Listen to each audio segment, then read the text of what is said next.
It's time to rip the cover off what really works to ditch addiction, depression, anger, anxiety, and all other kinds of human suffering. No, not sobriety. We're talking the F word here, freedom. We'll share straight from the trenches what we've learned from leaving our own addictions behind and coaching hundreds of others to do the same. And since it's such a heavy topic, we might as well have a good time while we're at it.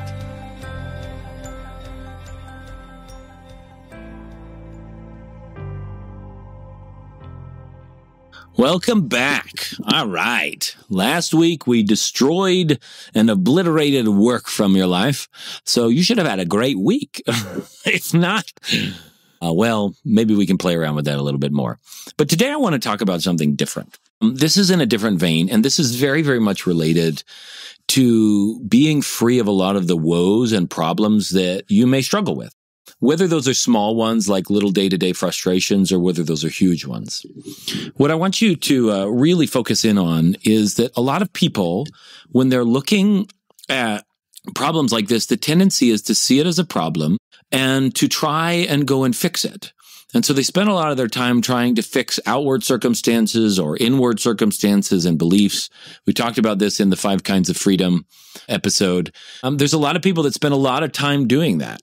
And what I want you to consider the possibility of is that the number one solution to any problem is to stop creating the problem in the first place. Now, that's one way to talk about it, and it sounds kind of flippant and sort of in your face, like, well, quit seeing it as a problem, and it's not a problem. But I really do mean that. I mean, wake up from the nightmare that you have problems. This is a very significant thing. Many, 2,500 years ago, Buddha's walking around. Now, he had been a teacher for a long time, some 40 plus years in his life, but early on, after he had really achieved what was enlightenment for him, and for him, it wasn't a religion. He came out of a Brahmin society, and so the religion of the day was a Brahmin kind of religion, and the rituals around that time were that. And he wasn't really seeking to create a new religion. He was literally struggling with things that he had encountered. Whether you want to take the legends of him having encountered it in one day where he saw a sick man and an old man and a dead man or something like that, or whether, as some scholars would put it, that this was something that distilled on him over time, that he had seen enough sickness and enough death and enough other things. Either way, he was really troubled by this.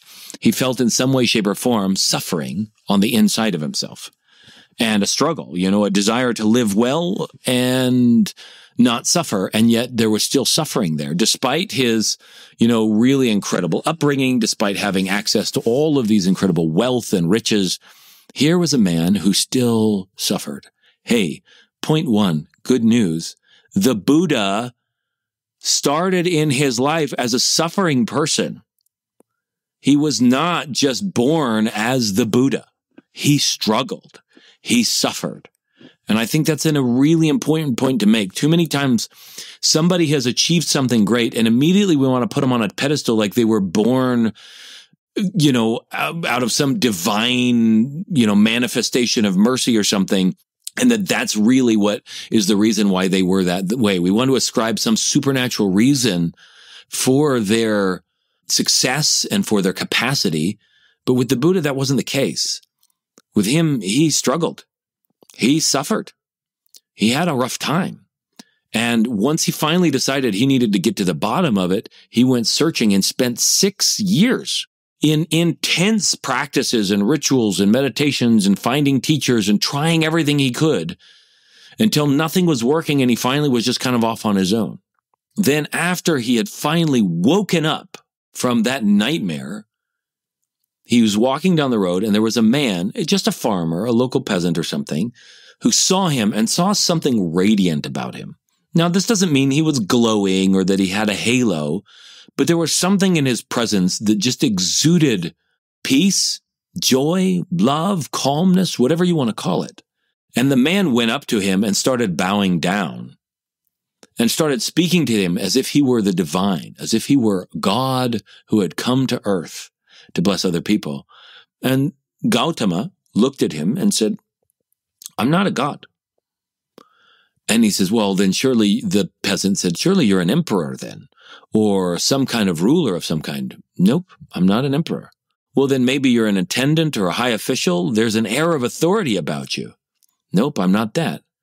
Well, then what is it? What is it that I see? What are you? And Gautama, the Buddha, said, I'm awake.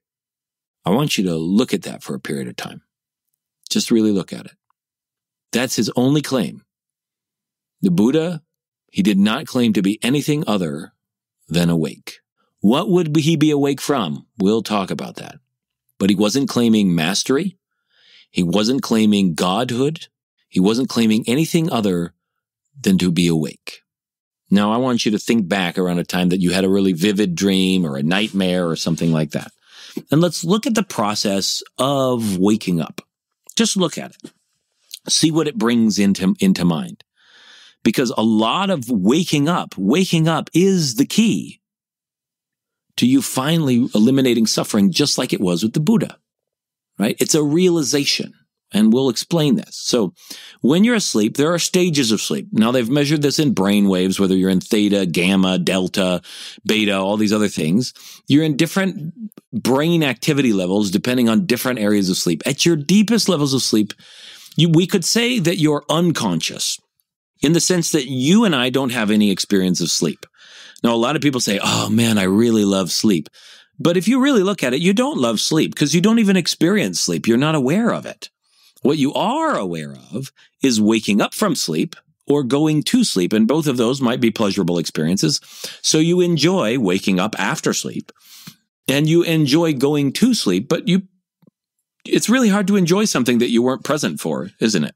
There are people who have trained themselves to be awake while sleeping, but that's not in my level of capacity. If that's you, that's absolutely incredible, and I laud you for it. You are a person that then can say you enjoy sleep. The rest of us, you can't say that because you're unconscious. Yes, there are levels of consciousness. It's not just unconscious and conscious, but you're unconscious.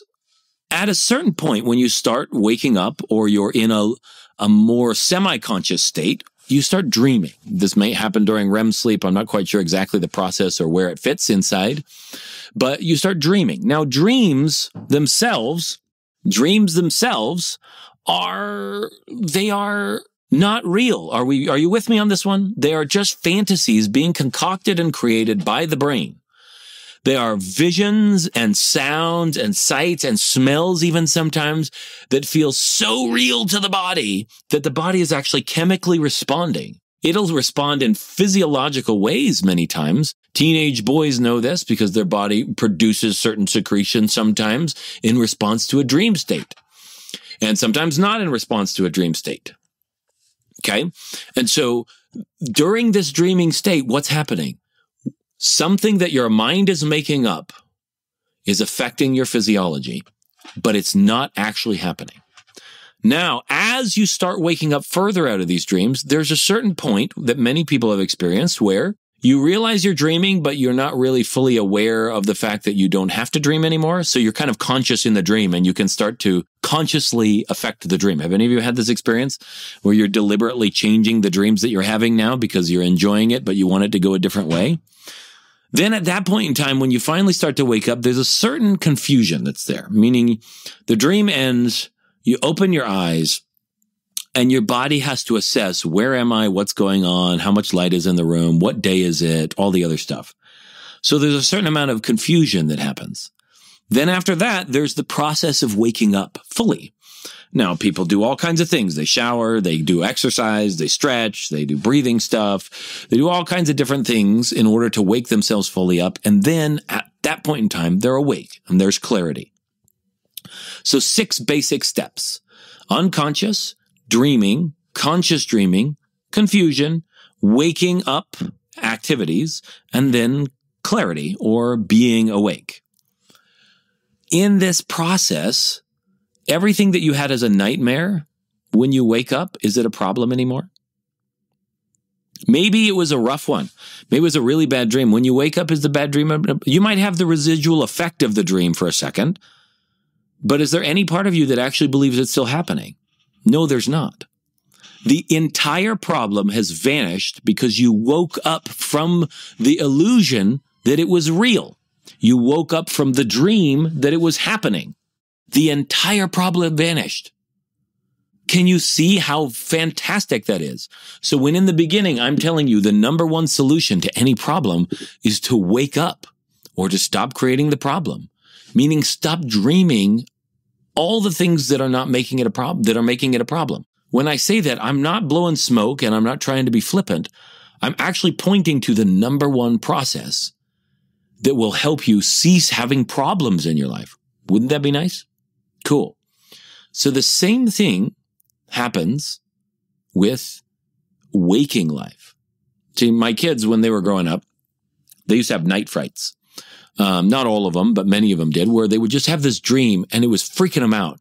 So on the outside, we could see they're freaking out about something that isn't happening. And so we're going in and we're trying to soothe them and we're trying to help them out. We're talking to them. But the only thing that really clears it up is that they wake up. And as soon as they wake up, then they're, oh, okay, that happened. No big deal.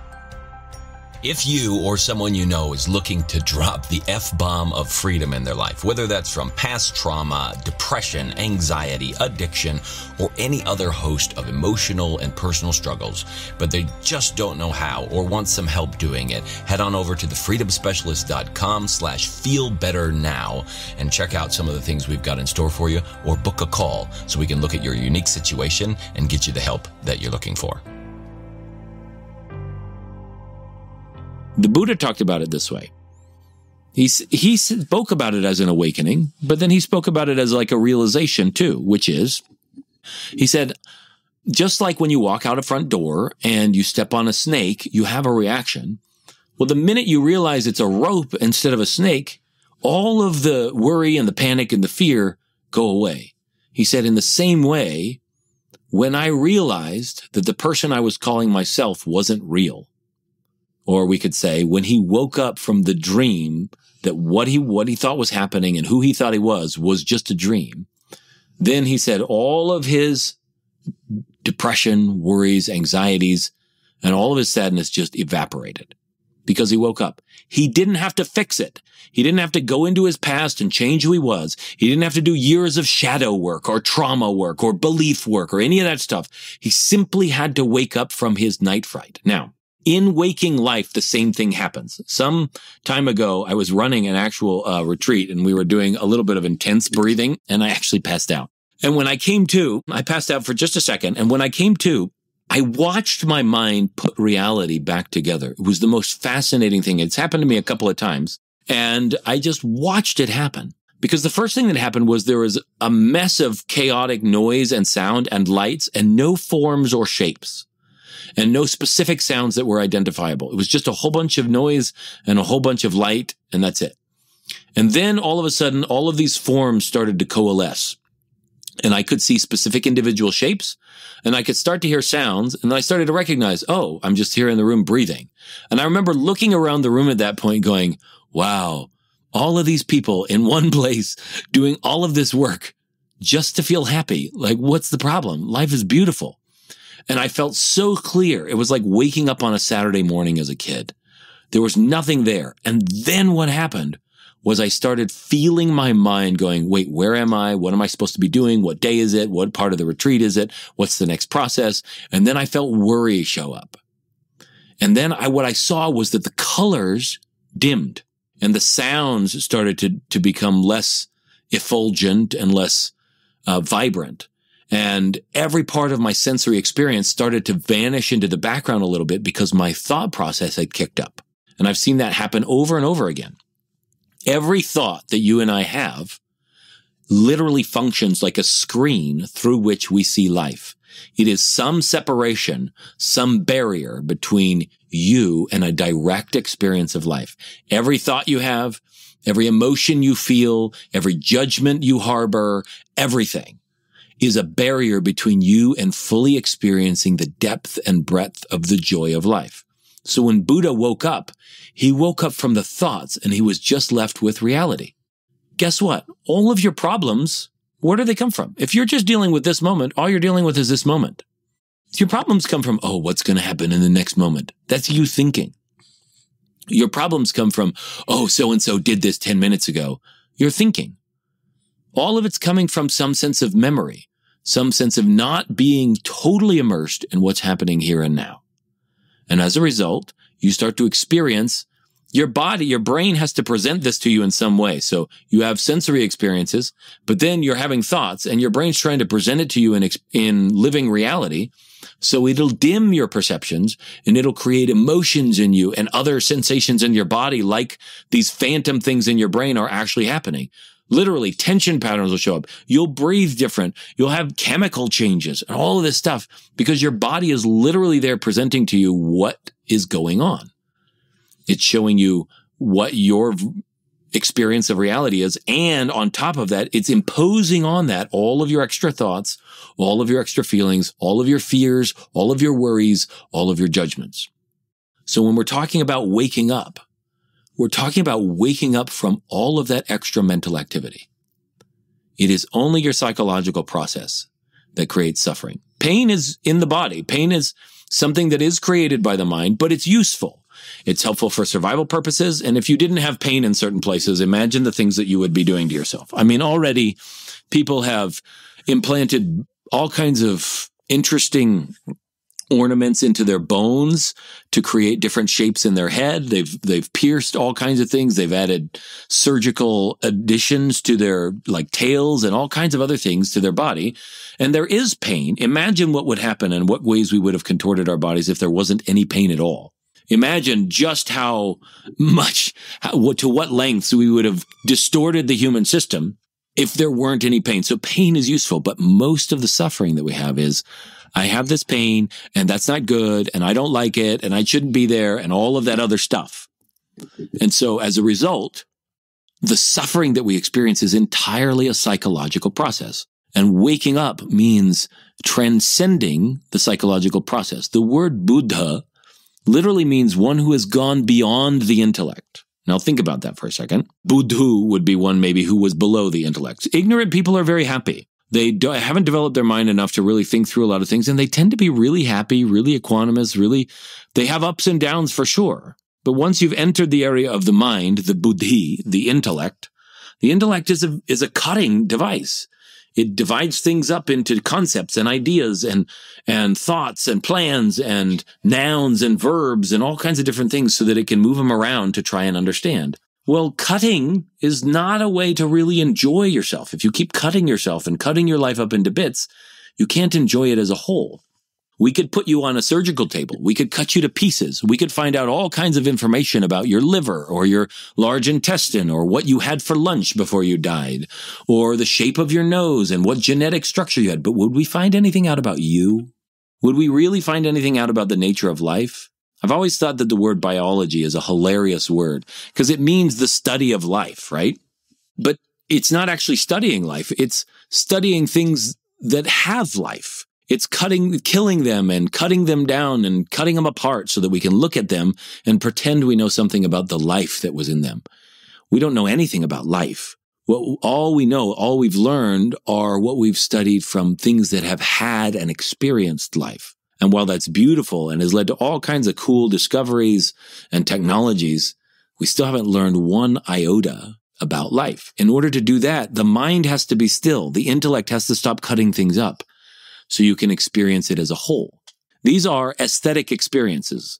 An anesthetic is something that deadens you, that removes life from you. And an aesthetic experience, meaning often it's something that's striven for in art, is something that wakes you up, enlivens you, puts more life into you. These types of experiences happen when you're overwhelmed by something. It's something so beautiful that you're just left in awe about it. That is an aesthetic experience. And that has to happen. That can only happen when your mind shuts up. If you think about all the times in your life when you've really just felt truly alive, truly free of all problems, were you thinking? No. You were living. Your mind had calmed down. You had woken up for a moment from your nightmare. See, the cool thing is, recognizing this is you've woken up many times in your life. It's not like it's out of your reach. It's not like some distant attainment. But to be able to be awake in all moments of your life, that might take a little bit of work. It might take a little bit of practice. It's something that you'll really have to look into and hone your ability to wake up. Well, how do you wake up? I would submit to you that it's in a very similar fashion that you would wake up from a normal sleep or a normal dream. How does a person wake up from a dream? How does a person wake up? Well, they rub their eyes and they do some things to kind of stimulate the body. They put cold water on their head or on their face or something. They take a shower. They do some exercise. They stretch. They do some breathing or something like that. They get some food in them. These are all things that have been in spiritual traditions all over the place. If you look across the course of human history, you'll see all kinds of spiritual traditions doing dances and breathing and movement and like stimulating the body in different ways and putting the hands in different areas and moving them around, and whether slow or fast or chanting or making noises or any number of other things as a way of waking up the system to life. So there are many, many methods to do it. I've hit upon a few that have been exceptionally powerful, and we do them at our retreats. And we take people through these processes that are so good, and people end up at the end of them waking up from the sense that there's a problem with them, that there's a problem with their life, that there's something that they have to go overcome, and they get a glimpse of what it's like to live without feeling like anything needs to be fixed.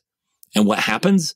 It's not like they go, well, all right, well, I guess there's no point in being alive. No, they go back into their life with more joy, more exuberance, more desire to be involved. Waking up just allows you to set down the burden of the problems that you made up in your mind, and it gives you the opportunity to really go live. If you want help with that, please come to one of our retreats. I've never found anything on the planet like those. They are exceptional. They really build your mind and your body and your emotions in a certain way to finally let you be free, if only for a moment, but totally free of all the problems that have been there. And for many people, it's a massive shift that doesn't ever turn back around. Just because we're working with the body in a certain way to help it finally wake up from the problems it created in the first place. So if you're looking around your life today or this week and you see problems, I just want you to consider the possibility that what you're seeing is a dream. That every negative emotion you have, it just means that you're still dreaming. That you're not seeing reality as it is. And that all those emotions are now lights on the dashboard telling you, hey, buddy, you're falling asleep at the wheel. Wake up. Wake up. Life is happening. It's so beautiful. Wake up. Don't miss it. And you can take all those negative emotions and all those feelings as just a gentle nudge to remind you that you're not getting this life back. It's beautiful. It's there to be had. And you might just have fallen asleep for a bit. Once you wake up, that's the end of suffering. To live that way all the time, that is a beautiful life. But even to live that way once a day will change so many things about the way that you live, about how much stress you have, and about whether or not you start having problems at all. Because it's intoxicating. And it doesn't make you a god. It doesn't make you an emperor. It doesn't make you some kind of divine being. It doesn't make you better than anyone else. All it does is this. Waking up finally gives you a chance to live life as it's meant to be lived. And that's it for today's Alive and Free podcast. If you enjoyed this show and want some more freedom bombs landing in your earbuds, subscribe right now at wherever you get your podcasts from. And while you're at it, give us a rating and a review. It'll help us keep delivering great stuff to you. Plus, it's just nice to be nice.